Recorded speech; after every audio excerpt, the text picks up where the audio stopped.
Yep. Just kidding. It's not Emmanuel starting the show this particular time. It's a new season, obviously. And that means that it's Euphoria who begins the gliders for the 2025-2026 season. Somebody shout power. Power to the people. Hi guys, welcome to the gliders, the first edition of the new season. Yes, it's a new season. Maybe the new season in some leagues, but obviously it means that we've ushered in a new footballing season for 2025-2026. And what better time for me to resume on the show and come back here to be with you than this time around. Welcome to the brand new edition of the Gliders for this particular season. I am still Euphoria. In case this is your first time meeting me, for our new viewers, welcome. I used to be here, but I went on, is it terminal leave? No, it's not terminal leave. They did not terminate my contract. Anyways, I went on leave, and to signify why I went on leave, I wore the WAFCON winning suit I wore. Yeah. Mm-hmm. Power. Call me there's a new title to my name. There's a new addition to my name. It's called the WWJ, WAFCON winning journalist. I went to the WAFCON. I won it. Yeah. No, since they not give me ON, I decided to give myself one. Hi guys. Of course, you can see that I am also flanked by the guys in the studio. We used to be 4, but it's a new season, new style, trying to test run something. So we're just 3 here. I have Mikolo joining me in the studio today, and of course I have the Liverpool man, the defending champion, talking about the man who stood in for me all this while, talking about Sebastian. Let me start with Sebastian. Hi Sebastian, thank you for holding the fort while I was away. How are you doing? Well, I'm doing great. It's good to have you back. I mean, definitely the show would go on while you also do your thing there in Morocco. I mean, it was wonderful while you were away. You know, no Timothy here today as well. Timothy has been good. I mean, Mikolo as well. Special thanks to the people as well who came. Yeah, shout out to all of you, Jamil, Iberi. Shout out to all you guys. That stepped in. We also had Anthony Okachi at some point as on the a show guest as well. at some point. Yes. So you know, it's been wonderful. Like I said, the show must go on, so we just have to move on. But I mean, always great to have you back. Some of the people in the comments who have been asking, where is Joy? Now you can see her. She's back. I mean, it's only you've not heard from your time in Morocco. Has it been heard from Mikolo? Don't worry. I will share. Don't worry. Hi Mikolo. I won't ask how you're doing. I've seen enough of you, but how are you? That's it, finished. Because we spent all that time. But yeah, it was a really productive time, so I can't complain. We spent all that time doing what? Please be clear. We spent all that time sharing our Spa Falcons to Mission X. Yeah. And it's good to be back. Good to have you back as well. I mean, probably missed you on the show. Probably, I don't know. Just such a nice job. But yeah, it's good to be back. Season is back, and backfiring. Lamentations are back. You know, everybody thought they were on fire. I was telling somebody in my house, just wait until match day 1. You don't need all of those, all those hype around pre-season. Wait till match day 1. That's the main business. You wait to say your team be fire out. Match day 1 will be there. You wait to say it's a playing BETWGB. These clubs are looking very good. 12 p.m. on Friday. You know they cry. They're like, how come this team cannot score 2 goals? How come this team cannot score 3 goals? So before match day 1 started properly, everybody was having no headache of setting the FPL and everything. And then there was one particular meme that was flying about Mourinho, who said, I made 11 mistakes in the starting lineup I made today. And believe you me, immediately the lineup for Liverpool came out. Everybody started saying I made mistakes, because no one was expecting, not just the lineup alone. The lineup was there, obviously, that that's closed until match day 1 is over, which will end later this night. But when Ekiteke scored, he had a goal and an assist, and then people were like, sorry, I was looking at this guy, maybe, and then Salah stressed a lot of people before he went on to actually score that goal that ensured that he keep his record of always scoring on match day 1. So yes, 11 mistakes started that day, and then Haaland went on to score, and then people were like, they overthought their whole process. They didn't by Haaland, all of that went on. But yes, we've started. The EPL is not just the only league that started over the weekend. We also had the La Liga with the drama that happened in the Barca Mallorca game. Also, that one also ensured that we had something to talk about. The EPL obviously we give something to talk about from match day 1, guys. We had something to talk about from the very first game. That game between Liverpool and of course Bournemouth. The talk about that particular incident that people felt was supposed to be a red card offense. Yeah. That particular challenge, the handball. We also had the not so good parts about the game, which saw Semenyo get abused by a particular person. I don't know if it was a session of, but I know that one person was spotlighted. Yes, someone was spotlighted. That was the only person was looking at. And the funny thing is, it was, I don't know if I should say this. Yes, handicap actually. He was sitting on a wheelchair, and then I don't know, maybe that's what gave him the access to that particular place, because there's no way he would sit. Because there's no way he was going to sit on a chair and still be on his wheelchair. So maybe they allowed him stay there, not knowing that he was going to disgrace the club, because it was supposed to be an emotional day for the club. That was the first game without Diogo Jota. Remember, he also scored on match day 1 last season, and this time around there was an honor for him. We also had so much of memories for him that was displayed on that day. The tofu from the Liverpool fans, the minutes of silence.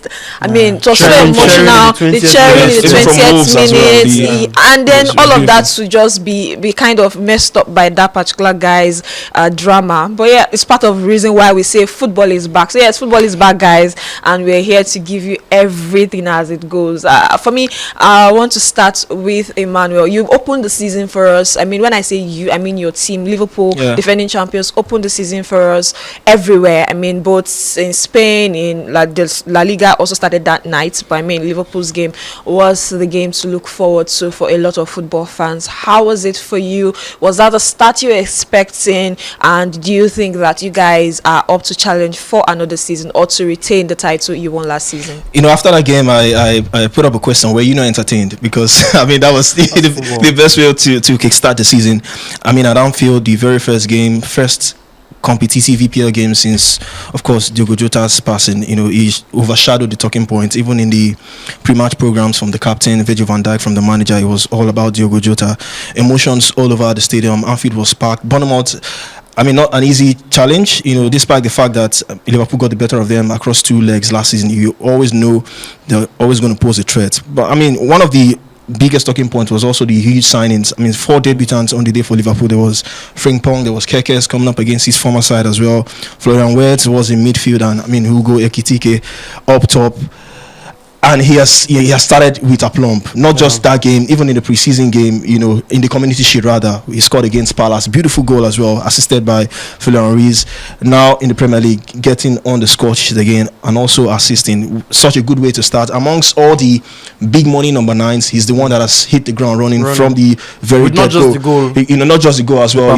His performance, well, his overall play, it was a beautiful thing to see. I mean, this was a guy who a lot of people are thinking that if eventually Isak comes, he's going to stay on the bench. But I mean, with the way he started the season, and Isak has had no preseason so far because the whole trouble with Newcastle is not been training, no proper really preseason. So even if Isak comes, he's not going to start. He's going to stay on the bench for some particular time. So he's going to fight for his place.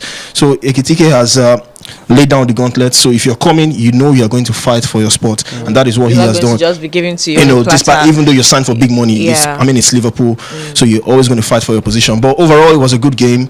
I saw the equalizer coming. I know second half Bournemouth started so well.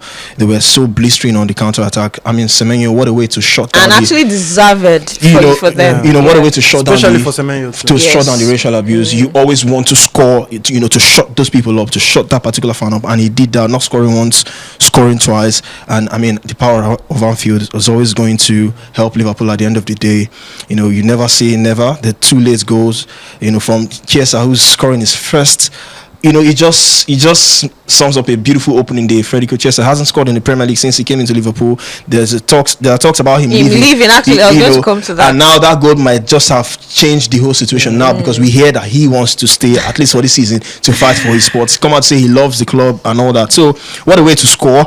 And then Mohamed Salah. For FPL lovers, you know, inevitable for the 10th opening fixture. He's always going to score on his weaker right. I mean, the pace he showed, the determination he showed to score that goal. It was a clearance from Endo, from nowhere. Salah from the left hand side. I think Salah was also very much determined to keep that streak.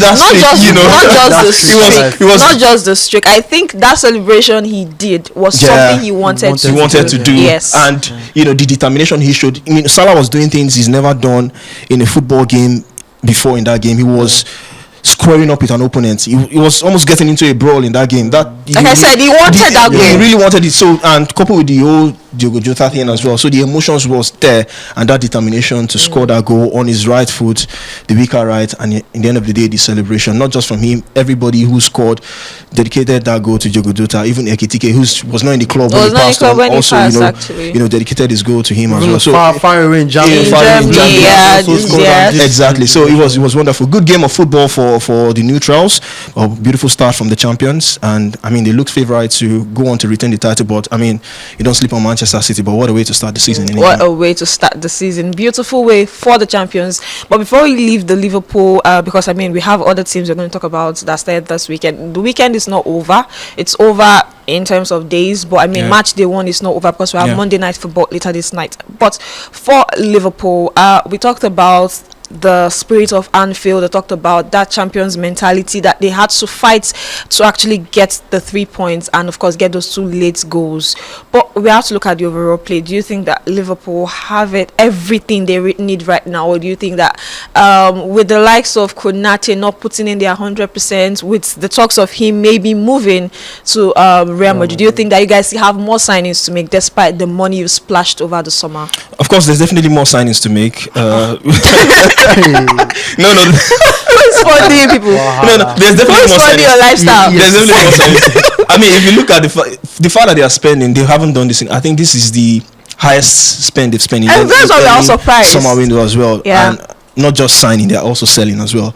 You know, if Liverpool are always known as next spend FC, and that's the same case if you look at it, the amount of players they've let go, the amount of money they've brought in as well. But I mean, definitely more players are needed, especially in that defense. We also how thin it is. Kwanzaa left. Konate, it talks about him signing a new contract or him not signing. Real Madrid just waiting in the wings, and if he goes, what did you do to that club? I don't know. They're after my life. You know that Real Madrid always going for those Bosman deals, those free signings and stuff like that. But we wait to see how that one pans out. But they brought a young defender from Italy, Giovanni Leoni. He's very young. We don't know what he's going to do. We don't know. This is England. But if you are that young and you've played for Parma, played over 20 times in the Serie A, I think you have what it takes to do something in England if you get the chance. Joe Gomez is not always fit. He's always injured. So Konate as well. His injury worries can also come at the point and all that. So, and there are talks that Liverpool are going for Maguire as well. We saw the altercation he had with Oliver Glasner at the end of that Chelsea game. We don't know what will come out of that one, but we hear he wants to leave and Liverpool are looking at him. So definitely they need bodies in that defense and one more striker.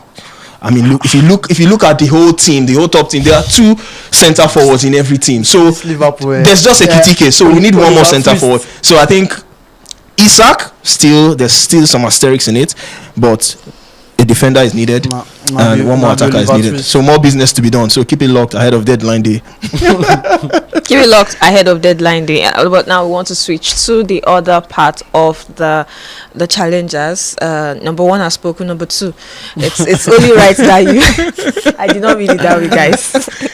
I know why are you guys laughing. No worry. Just don't be number 2 this season. Just try and do one. Anyways, I want to come to Michael on the part of the other teams that played and got wins. Talking about Man City first. Man City started on Saturday. We had Arsenal the next day. So from Saturday, what did you see concerning the games that you saw from the 12:30 game with Villa? I mean, a lot of people, like you were mentioning about, if you think that your sleep is looking really good on the BETWGB, look at it very well. Match day 1 victory. I mean, on Saturday 12:30 kickoff, and everybody was already lamenting. It has not even gotten to maybe the 3 p.m. games. How was Saturday for you? How do you see Man City? Everyone is talking about title contenders. They are pointing at Liverpool, talking about Arsenal, even talking about Chelsea. But people are sleeping on Man City. Do you think that particular game, that particular win, is to remind people that they are never actually out of the title race? I think eventually, if you watch football, follow football, you know that a team coached by Pep should not be counted out for that long, to be honest, because for every season Manchester City are always going to challenge, and then we've said it on the show as well. I mean, the kind of signings they've made are signings that a typical Pep will make. Fine, they are going to be missing the likes of De Bruyne, but they've reinforced their squad with the likes of Ryan Cherki, the likes of Tijani Renders. These guys are very slick footballers, and these are the kind of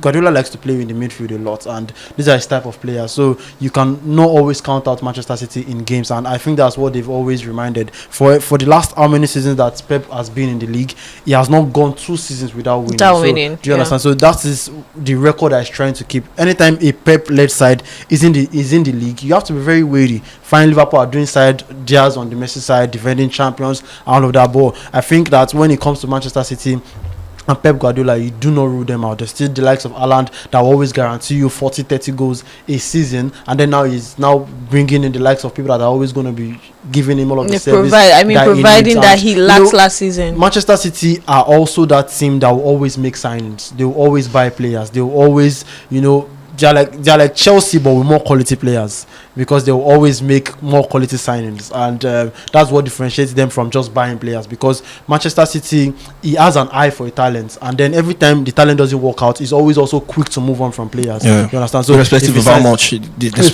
they're signing, it's already moving on from Savio and the likes. So we already have new players that are coming in and are already staking their claim. There was the days when the likes of Mahrez are on the bench, they are coming in, Bernardo coming in to stake their claim. Even Foden is not guaranteed a shot at this point. So Manchester City, when it comes to forward lines, you always want to count them in, and also they are not also lacking defensively like Liverpool. For Liverpool, you just have that feeling that when you watch them, they are susceptible at the back. You also have the likes of Manchester United susceptible at the back. Arsenal yesterday also looked shaky at the back for all of the defense, all of the very good defense that Arsenal used to have. Yesterday looked very shaky for Arsenal, but Manchester City clean sheets dispatched perfectly. So that is forward and backward looking very tight. And do you understand? Forward ever, backward never. So Manchester City always going to stake a claim, and I think that's what Pep just needed to remind you guys that we see you on the slot, we see you Mikel Arteta, we see you Enzo Maresca, but I am still here in the league. I'm still, if there's somebody you don't want to play the long game with, eventually it's still Manchester City. And now that they've laid the marker 4-0, coming on top of the league, they're just reminding you that you guys, I'm still here. Eventually, if you still allow a Pep side be in the contention December, January, not contention, if you leave him on top of that log, on top as a January, December, it's gone. It's gone. Yes, that's for Pep. Let's quickly touch on Mikel Arteta and of course Ruben Amorim. Yesterday they were at the Old Trafford, and it just took one goal from calamari lotion. Like what is, guys? There's something I want us to actually banter about. Which of the slander names this season is actually eating it for you so far? Ekiti Pikin. I don't know who came up with that thing. Which one for you? Sesko Fender. Who is that? Sesko.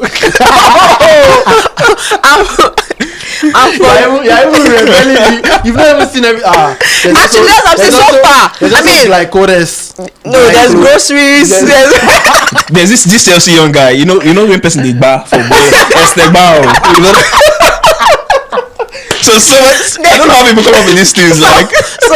So because you know the thing about football fans right now, they don't have time. They said agenda is an orphan. Yeah. So I mean, there's sharp match they won. Florian Wirtz didn't get a goal, he didn't get an assist. The rest they're counting the 0-0-1, and then someone said, "No, we've not even gotten there 0-0-1 on Friday." I started seeing names like Florian Wike.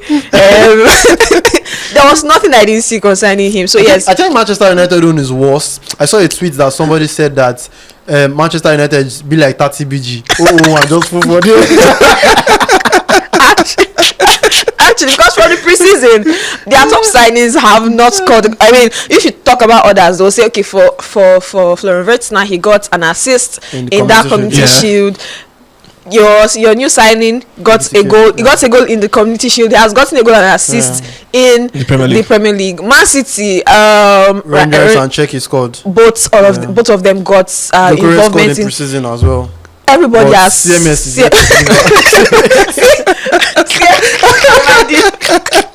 Now, guys, in case you don't understand, we have it was given to us by a Manchester United fan. So don't say it's also a Manchester United fan by the name of Atinike's son said the forward line of Manchester United this season is CMS. That's Koya, Mbuemo, and Sesko. So guys, that's well thought of. I haven't even looked at it from that. With their 50s like this now, they go so reach law school. So guys, this is just glimpse of how much this season is supposed to bring for us, both on the show and of course the footballing season. And I mean, it is United Arsenal. Yes, I'm coming to that. It's what's it called? It's a marathon and not a sprint. Yeah. Yesterday, Manchester United, Old Trafford, they started the game. What first game, first L. But a lot of Manchester United fans, if you look at everywhere yesterday, they were like, "Well, the better side, we stay good, we play better." Do you think that this is just something that is a one-off for them? They are going to come good, or from what you saw yesterday? I'm talking objective from what you saw yesterday, or do you think that is just how they usually turn up when they face a big side, and there are still things that they lack in that team that will come for them in subsequent games? I think there's a bit of the fact that it was a top team. For example, for every game at Old Trafford, Manchester United, no matter where you're playing, it's always going to be a classic. Even the days of Ten Hag, they will come to the Emirates, turn up the party, and want to play very good football. So every time they face off Arsenal, you always expect that Manchester United are always going to turn up. But objectively, when you look at the score yesterday, going by the kind of play that they did, you could see that it felt for the very first time in a long while that Manchester United were well coached, and you could see the way they were trying to build. They were building from the back, and it felt really genuine. You could see Lenny Euro, you could see the Dogu guy and all of these guys, and they were really building at a point. But I fear for Manchester United in the fact that I feel like their midfield is still not very solid enough. They don't have a long-term successor to Casemiro, and I feel like that's going to be like he doesn't have the legs to do the box-to-box he used to do in Madrid anymore, and I think that's where Arsenal got it right against them yesterday. If they were able to punish Arsenal better on the transition yesterday with people that were faster and than Casemiro on the transition, I feel like they could have gotten the win, and I feel like that's where they didn't do their due diligence when it comes to signing. Yes, they've improved on their forward line, 9.5, Zegzi, Oiland, and all of those guys that were always misfiring last season. Now you have clinical players that can always get you the goals. Brian Mbeumo looks like someone that's going to be very solid for them. He's a very integral attacker, and he knows what it takes to play in the Premier League, and it was really a threat on the right side all through the 90 minutes, and it looked like they were always going to score. Sesko, as raw as he might feel, I also think that he's going to be able to play very good football, though the derby yesterday was maybe nothing to write home about, probably because they were playing against a side that were leading and also a tough opponent on Manchester by Arsenal. But then you just expect that Sesko might also come to the party. But when it comes to the midfield, what do they have in the midfield? You have a Bruno Fernandes that's always going to carry the side. Yes, but Messi Mount also came to the party yesterday, but away from those two, what do they have? They have a Manuel Ugarte that just feels like a powerhouse without the brains. So apologies, I'm sorry to say that. So also Casemiro is also like a like for like with Casemiro. I don't do you think it's a like for like? Because I mean, I felt like the Manchester United a threat going forward, and even the calm that Casemiro brought to that game yesterday was taken off when he was replaced with Ugarte. So he doesn't even have the experience yet, but he's also like a powerhouse, and it's just like attacking players without having the right mentality, the right IQ and football intelligence to be able to make these turnovers into a very good chance in the final third. And I think that's where they are currently still lacking. Also defensively, I do not still think that they are there yet defensively, but going by the way they build, I think Romero Amorim has something up his sleeves. Hopefully, I don't know if they will be able to challenge for the title, but I don't think they'll be finishing 15th or below 10th position this season. They look like a very solid time. If they were playing a much different side from Arsenal yesterday, I feel like they will have gotten the win. Okay. Arsenal were very solid defensively, and that's a defensive masterclass on any day, and you can excuse them. Also for Manchester United fans, I know they've lost the 3 points. We're trying to banter, but you just know that there's this hope that comes with knowing that your team is playing better. So it's not just the fact that they lost the 3 points.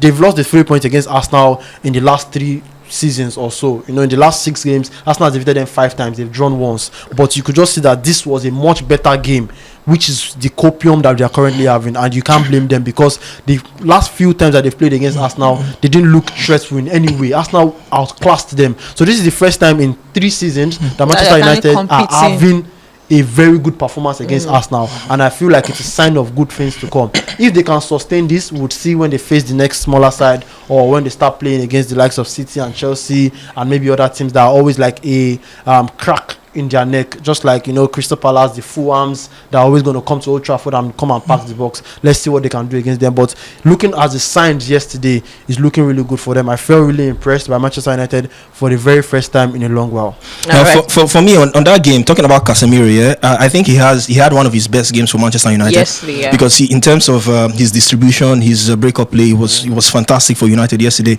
Just the legs, like you mentioned. And which is why they are going for, you know, young midfielders now, the likes of Baliba and you know, Watson of Crystal Palace as well. These are young DMs who has the eye for pass, who also got the legs to run, you know, box to box in such situations. I think that's where Casemiro is lacking. We know what he did during his time at Real Madrid, so I mean, he's not getting any younger. And then there's Ugarte, who came off the bench. He was awful, you know, in that game for Manchester United. So if they had more legs in transition in midfield, maybe they would have hurt us now. But one thing they also lack was a presence up top. I think it was wrong for Amorim to play Mason Mount, because there was no threat at all when it comes to that central position. No threats to Gabriel and Saliba for us now. It was just, you know, the use of the width was spectacular from Manchester United yesterday. Mbeumo had so much joy down the right hand side. He had acres of space to do whatever he wants to do, even though I felt it was a bit selfish in some instance where he could have squared for his teammates to score. But starting with Mason Mount up top, no threat. And we know Sesko just came in, maybe too early for him to start, but there was no Højlund. It's believing the club as well. Could have hurt Arsenal more, you know, playing on the left. Playing on the left, and you know, Mbeumo on the other side. Then, you know, maybe just that was actually Ezeski. Actually, I was thinking that Ezeski will actually start. That he will start, but he didn't start for obvious reason. Ruben Amorim came out to say that he's just coming into a new environment, new club. He needs to. I mean, we've seen striker. Zegzi. Oh, Zegzi. Yes. Oh, yeah. I thought you were talking about Zegzi. I mean, it could have been a good option. Just give someone in the box, someone in the box. A lot of times we see that there was nobody to finish whatever final thought what Cunha was trying lacking, to. But I mean, thumbs up to Matheus Cunha. What a game! Yeah. I mean, he was. I think he's the perfect replacement for Bruno Fernandes. If he eventually leaves, he's not getting any younger. We hear Saudi Arabia is coming, but I mean, the way he played yesterday, he just needs to cut that. How would I put it now? That nagging off his game. Sometimes he can act like Fernandes at times. If you don't get decisions, tend to nag. Go replace him now. So if they have similar profiles, there's when you don't get decisions, you nag a lot, you cry a lot, you always want to. He needs to take that off his game. But he was fantastic for United. But you know, for me, they lack that presence up top to threaten us now, and also the legs in midfield as well to break us now in those transitions as well. Okay. Before we continue on the show, let's go on a break, and when we come back, we'll give you more on the new footballing season. Of course, there's something we're going to talk about that is going to be touchy to the guys in the studio. I'll let you know as the show comes back on. This is still the Gliders.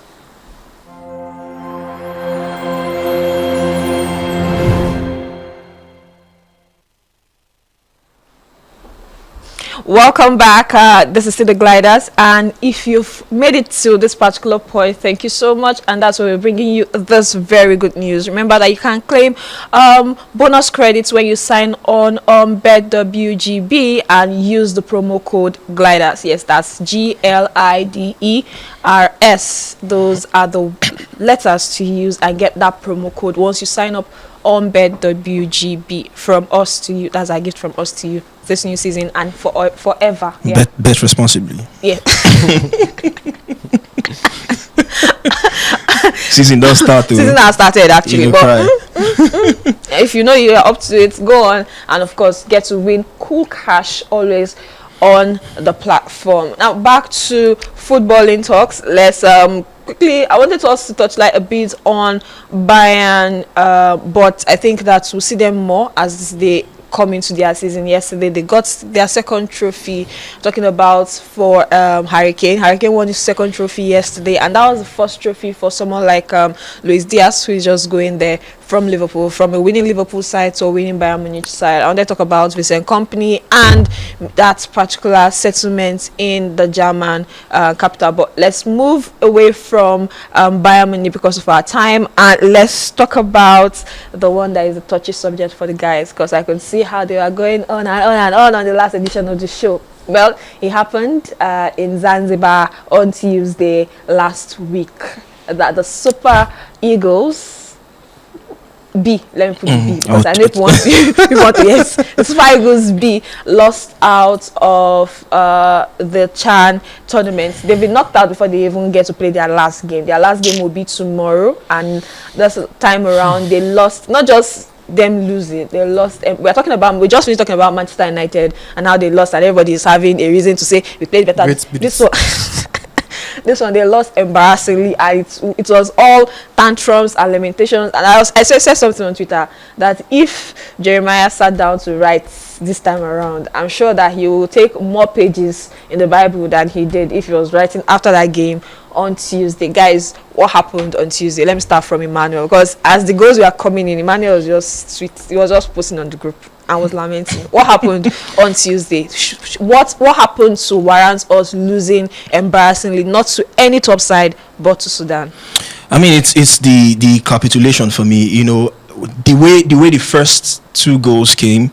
If you don't have that that will, that desire to keep it going, I mean, it can just go shattering on the floor. And for Leonard, this is not me trying to pick on the player, but it just needs to be said, because he had a terrible game from the first game, Leonard, and now the second game. How unlucky can you be? The handball, the error in that first game, and also, conceding a penalty and an own goal as well. Just for a young footballer who was really splendid for Ikorodu City in the NPFL the previous season, and having such kind of game for a young lad. At some point when that incident happened, I expect nothing less than for Eric Schell to take him off, which he eventually did for Stephen Manu. But overall on the game, it was a result we didn't see coming. Losing 4-0 against Sudan. If you ask anybody to predict that scoreline, I can bet that nobody will predict a 4-0 scoreline for Sudan. But when the goals started coming in, and we saw that the capitulation coming in from conceding 1, 2, 3 up to 4, and for the fact that you needed to bounce back from that first game against the defending champions, where you didn't play badly, but it was just from that defensive error and you conceded. And this is against Sudan. We all thought that, okay, we were going to get one over. Then you lose 4-0. Eric Schell, from the start, it looks like he was lost with his selection. There was players we expect to start, but just didn't start. I mean, for the life of me, I don't know why your top goal scorer in the NPFL, Anas, is not starting for the CHAN competition.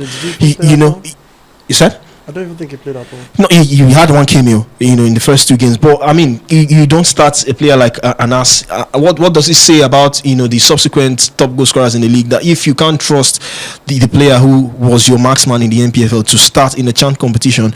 This no spite against the likes of Sikir Alimi, but I mean, he's not getting any younger.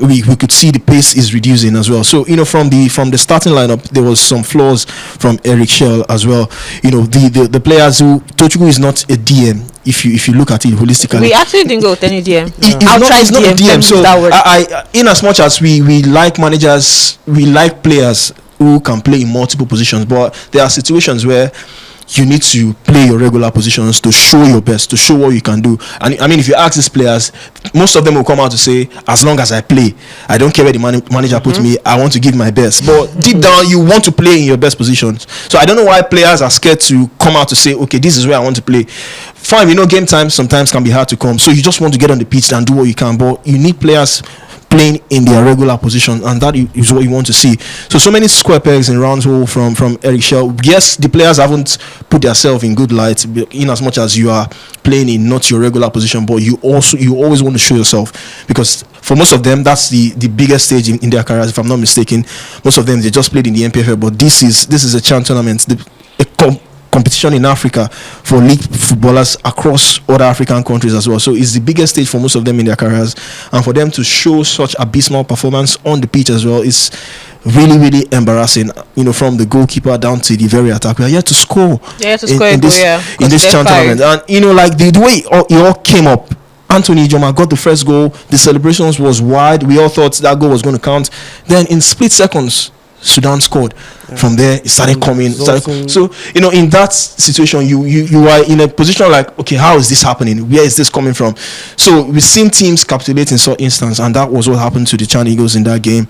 And it's just a dead rubber in the final game. So, from Eric Shell, the whole selection, we don't know what happened, and we don't know what's going to happen from here, if he's going to still be in charge of the Chan Eagles, and maybe just focus on the Super Eagles, because there's a huge assignment coming up in the next international break. So we don't know how that one will pan out, but it's just embarrassing from the Chan Eagles what we've seen so far in Zanzibar. Okay, let's take it from that and bring it to the other side of club football in Africa, because at the end of the day, those players in the Chan Eagles, most of them are going to be participating or competing in the CAF competitions for Nigeria. Michael, how do you think this particular result, this particular performance, we've not seen the final game, but I mean, it is, I don't know, maybe the final game will be redemption for them, not in progressing, I mean, in them just playing for pride, and maybe coming back with their head a little bit up, not high, obviously, because of what has happened. Because if they go on to lose that third game, to be very, very abysmal, their performance. Looking at these players, how do you think we are getting ready for the next season in the CAF competitions? We've seen our opposition, we've seen our predicted opposition. Actually, there are some of them that we already know that if we play this particular person, we are going to miss this next person next in Sundown, Wydad, and all of that. How do you think this is going to translate to the coming season in the CAF competitions? I think the players themselves have not covered themselves in glory going into this tournament. We can say for all of our life to say we try to drag Eric Chell and his diamond formation and everything and putting people in the wrong position. But I feel like if we're still losing 1-0 and unable to score, we can always still excuse them, but I don't think there's an excuse for losing 4-0. Even if you don't know how to play football, you can defend. I mean, there's 4 men at the back, there's 3 men at the back. You can always defend the net. So I don't think there's an excuse for losing 4-0. Eric Chell, yes, I feel like he's a very stubborn person, and we should probably have changed that and tweaked that formation.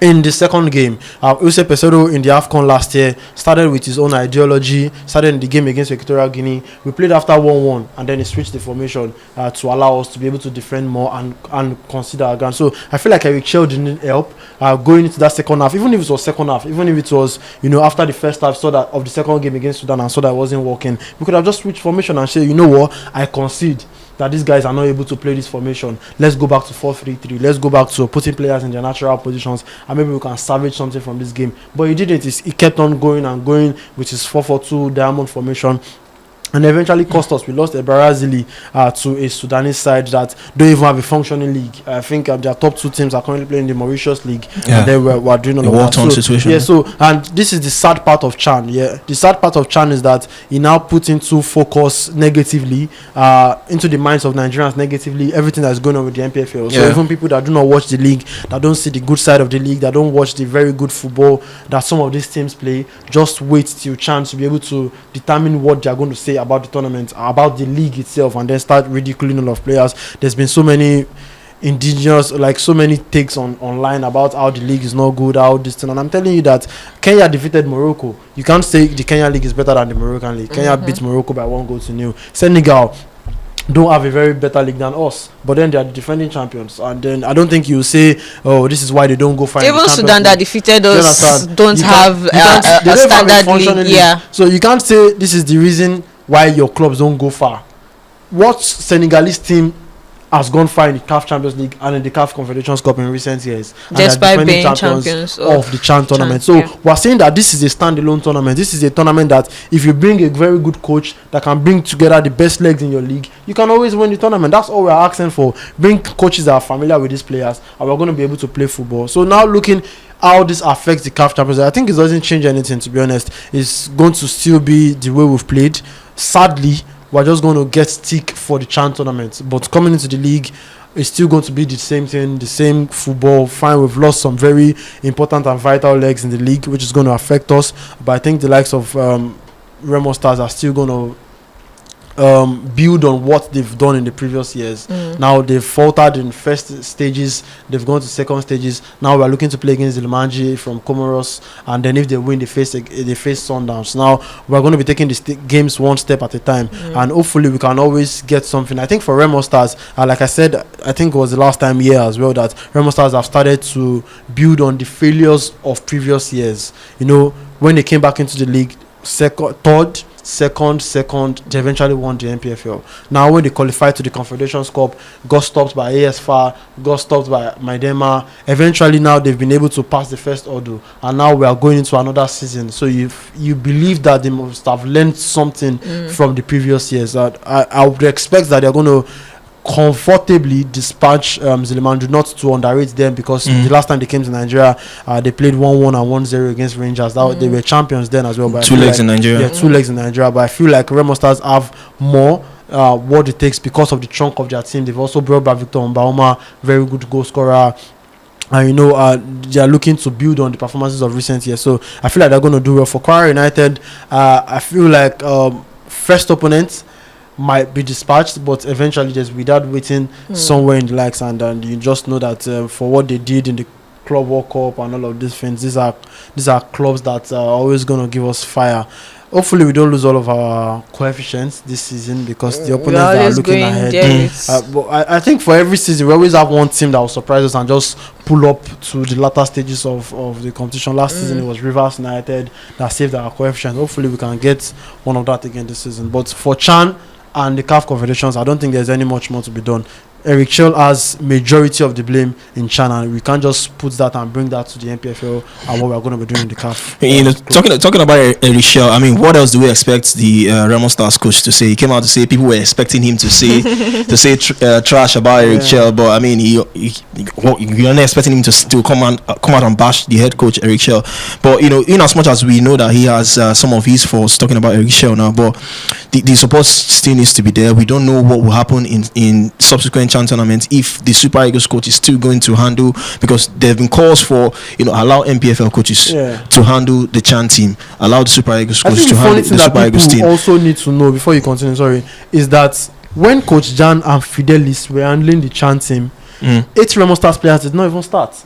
I mean, there was in the qualifiers. Yeah. So, and Dan was most likely like it was the head of both shows. He was like always been the one coming to the media to do all of the media duties, and looked like he was favored ahead of Fidelis in the team. Find they are very good friends, and they are doing assistant coaches, head coach and assistant coach. But even Coach Dan didn't start 8 Remo Stars players. He didn't start the likes of Jabal, Aruno. Were not being called. They didn't even make it to the team. They didn't even make it to the team. Yeah. But then Eric Chell. So for people that think it was surprising. For people that think that this is Dan's influence, even Dan did not start 8 or 9 of the players or take them to tournaments. There was a very good balance between these two guys when it was a team. So I think that this is 100% on Eric Chell and his favored style of playing, which has put us in this delicate situation. And do you think the loss of some players heading into the tournament, the likes of Papa Daniel, Xavier Isaac, disrupt the team? Xavier, the likes of Xavier were like mainstays in Eric Chell's team. I mean, Eric Chell even took Xavier and Papa Daniel to the Unity Cup, even Waliu as well. You understand? So I think he's always had his favored players that fit the system. Now to all fairness to him, because he also said it in the press conference, that to lose 7-8 players of this team is always going to be a problem. But this is where knowledge of the players come into play, because if he had knowledge of the league, he knows the kind of players that can use to replace these guys, and that's where the likes of Coach Dan and the likes of Fidelis will come in, knowing that these are the guys. If there's Jide Fatokun that we're losing, there's Zayas that can come in. If we miss Papa, there's player like this that can like for like in the league, and we can always get them. So I think this is 100% on Eric Chell and him not consulting the coaches and being in sync with them. In all of this, that final game is key. They should just, irrespective of what the manager does, the players now should take this as a responsibility. You are trying to save the NPFL now. Just get a result. This is not me trying to underrate the opponents now, Congo, but we are bottom of the group, 0 points against Congo, Sudan, and Senegal. I mean, it's embarrassing to see. So I think at this point, I prefer them to rebuild, to be honest. On the pitch. Just get the result. If you can switch to 4-4. Just do something. Save the NPFL. Just get the result and come back home. Because if you lose this, looks like an hashtag. No, at this point, I need to use that. Save the forest. I need to use that because if you go on to lose this third game, I mean, I can't imagine what NPFL. That's how we're begging Rivers United to also save the NPFL last season. And the coefficients in CAF tournaments. Hopefully we can do things right. It's really very sad, especially as advocate of the league, to see what's happening, because eventually the blame eventually comes to us. As the journalists, fans, yes, the fans don't know. It is this one is Eric Cherry. Just start saying, "Oh, journalists, you are collecting money to back this player." It happens every time. And I'm like, who they pay me? You think consign me with Zayad Musa and Sikiru Alimi? They are our guys. Yes, these are guys that we see. But I mean, we are objective enough to know if they play well, it is their career. If they don't play well, it is still their career. This is my whole livelihood. Is not to.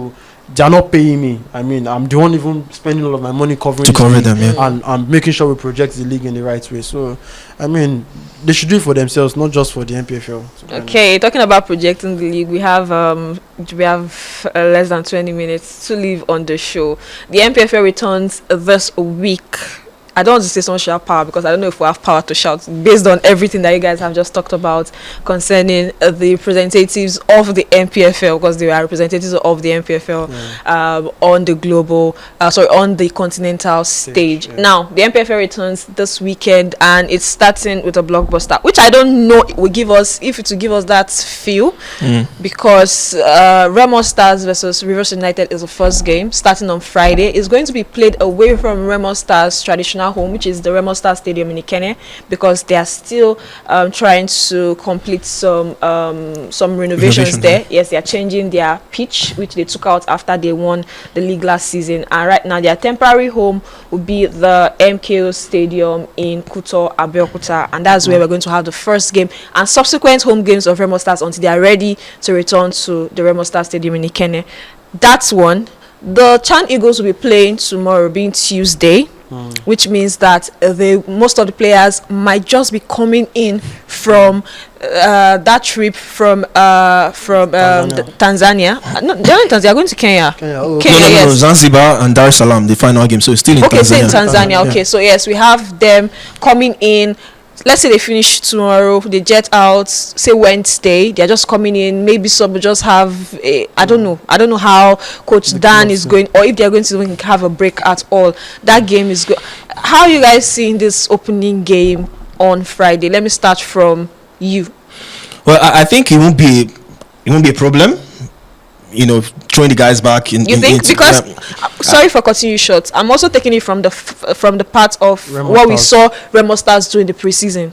Take that into consideration. Because I mean, if you look at what they did in preseason, if those players come up against Rivers United, I mean, Rivers United might go on to win Remo Stars. But like I said, the players in Chan, I mean, how many of the Remo Stars players? A lot of them, Ismail Sadiq, Junior Nduka, and the likes, Adedayo Olamide, these players. I don't think it would be a problem for them to slot back into the side, because the fitness is still there. It's still maybe just to take a day off due to the long flight and all that. So I think they'll go straight into the starting lineup if Sulaiman Camille deems it fit to play them. But if you ask me, I don't think it's a huge problem bringing those players back into the lineup. And one thing you need to know is that for every time Coach Dan has been away, Sulaiman Camille, the assistant, has always done a good job in the absence of Coach Dan Ogumodede. But this is a Rivers United team, and you're playing in not your regular home ground. I mean, I've always wanted to see if a top flight football game at the MKO Abiola Stadium since it was refurbished. I mean, we were there at the National Sports Festival. The football game, the final, the atmosphere and everything was wonderful. So I was imagining how a top flight game is going to be here, and Remo Stars will give us that. So that's on the flip side. But playing in that stadium that's not your regular home ground, fine, the fans might turn out, because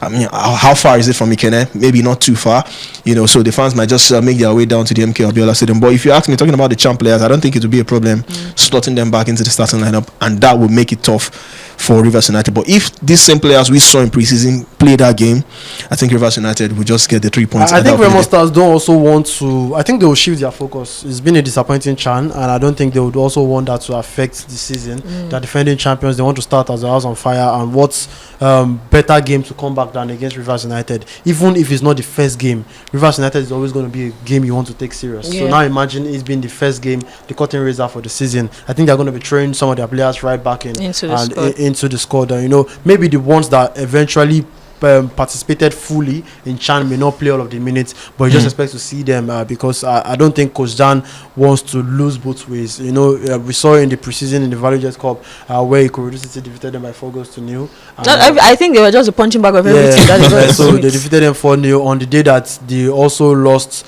in Chan by 4-0. So it was headquarters and branch losing by 4-0 according to the guys on Twitter. It was not me that said it. So it was headquarters and branch losing. Headquarters lost at home to Ikorodu 4-0. Branch 8 players or 7 players starting lost to Sudan 4-0. So it was the 4-4-4 is the metaphor. But then I just hope that I know that going into the season they want to take it very serious. Rivers United always going to be a tough opponent. Finidi George and Yema visiting, so it's always going to be a very tough one. And I don't think Coach Dan wants to gamble with that, or Camille wants to gamble with that, or even the owner of the club wants to gamble with that. So as soon as they're coming, rest a couple of days, they're going back into the squad. Also, luckily they also have like a very good squad, very large squad. They've also signed a couple of players. They can afford to rest Alimi. There's Victor Mbauma in the squad. Not all of their players also played fully.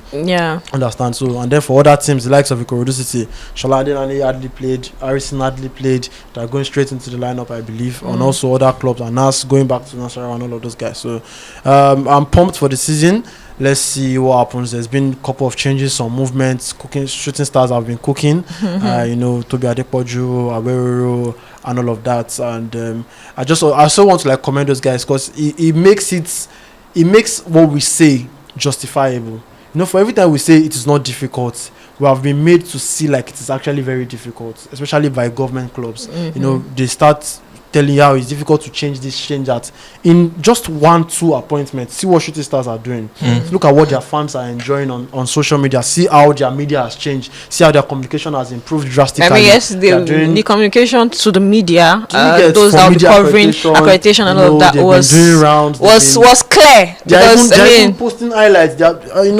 I was saying it in Yoruba that like their size have changed in just one appointment. So if imagine we have that kind of appointment in 20 clubs, people that are forward thinking, that can do the work that needs to be done, NPFL is going to change. So it's not really hard work, but the people that are there make it look like it is hard work just because of what they stand to gain from the dysfunction that's happening. And hopefully more clubs can go in this.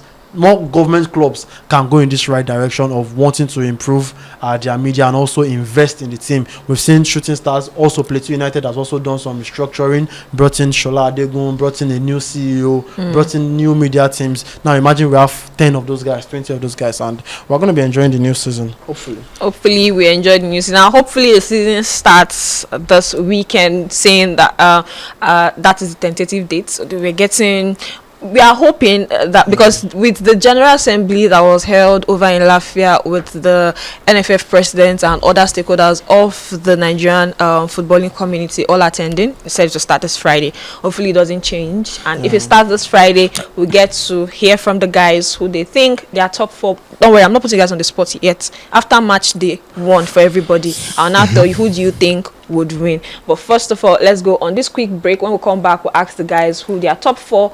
I know top 4 is not what it looks like in other leagues. Like other leagues, it's the top 3 that go to the continent based on the coefficients. But top 4 is what we are going to use for the show for the 2025-2026 season. So let's quickly go on that break. When we come back, the guys are giving us their top 4 for the NPFL for the new season.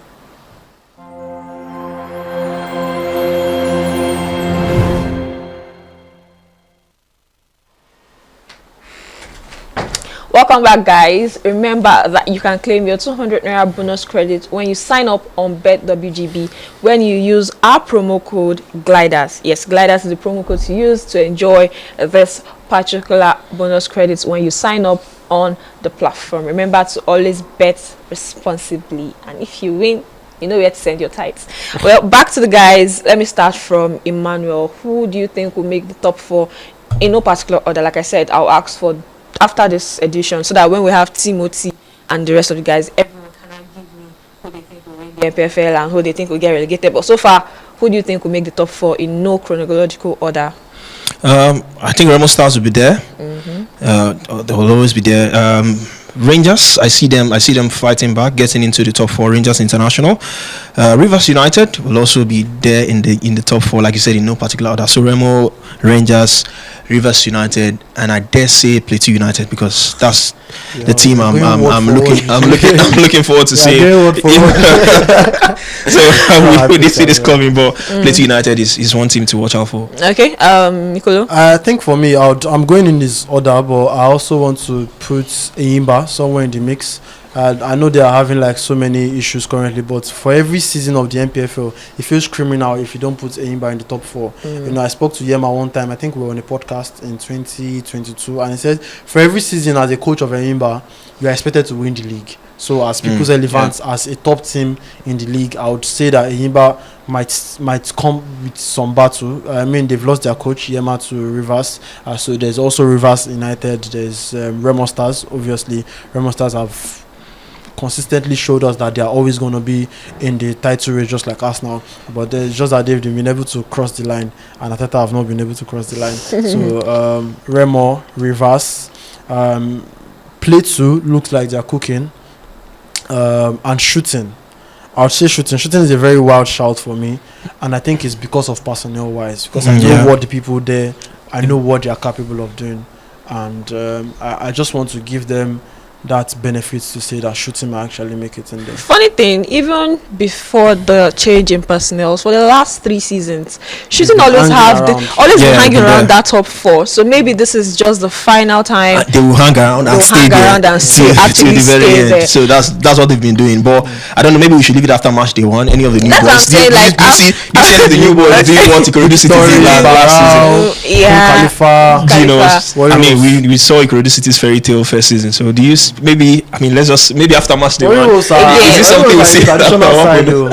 Orioles are traditional side, and they might. Okay, like I said, I've asked for the top 4, and I've also asked for the top 4. I also asked for the top 4 bottom when we come exactly after match day 1. I'll ask for top 4. No, is serious and who is not. Yeah, to know who. Like, I'm just trying to make sure that we all actually, because I mean it's a marathon, not a sprint. But I think from match day 1 and from the signings, when you get to see the signings on paper after match day 1 and before they even play, when you see it on it's paper, being conceded right now. Most of the clubs have not revealed their. That's what I'm saying. That match day 1 will get us to see the players that actually were, because from here you hear that so player from Enyimba has moved to this place. Let us see him on the squad, even though sometimes it changes. But I think match day 1 will reveal most of what we're expecting to see from the club in terms of personnel. So yes, after match day 1, we'll get to reveal our top 4 in chronological order. That time you will say it again. Who do you think will win, and who do you think would get relegated? I don't think talking about promotion. No, yet, because the NNL is going to start, Mikolo. October, yeah. NNL, so that is a long shot from now. We are still in August. Let's face the leagues that are starting in August, and later this weekend, by the time we come for the next edition of the show, more leagues will have resumed. We'll have the Italian Serie A, we'll have the German Bundesliga, and yes, to add that to the English Premier League, and of course the La Liga that have started. Which other league is Ligue 1? Ligue 1 started this weekend. It was the Copa. No, it started this weekend.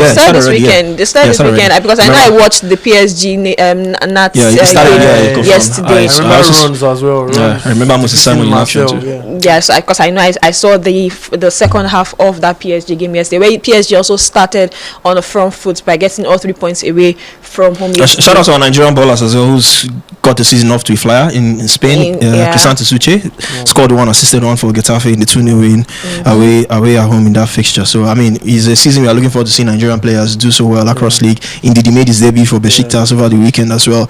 You know, Sime is back playing football after the whole long summer drama and stuff like that. So we wait to see when Lookman will get in action, if he gets his move eventually. So, you know, it's going to be an exciting one for Nigerian players. Had like a very good performance of for Fulham. Yeah, and then they fought for that. I was really excited for them, not because of the Nigerian players alone, but the fact that Fulham actually fought for that point and they deservedly got that point in the end. And your guy will be how many seasons now in the Premier League? 10. I mean, he was 10. Slowly that guy 2015 to 2016, 2015 2016 season 11 now. So for Iwobi, I mean, we continue to look at him in that small child. Well, he's racking up the numbers. Yes. Even with the Super Eagles, he's racking up those appearances, and I mean that's massive for him.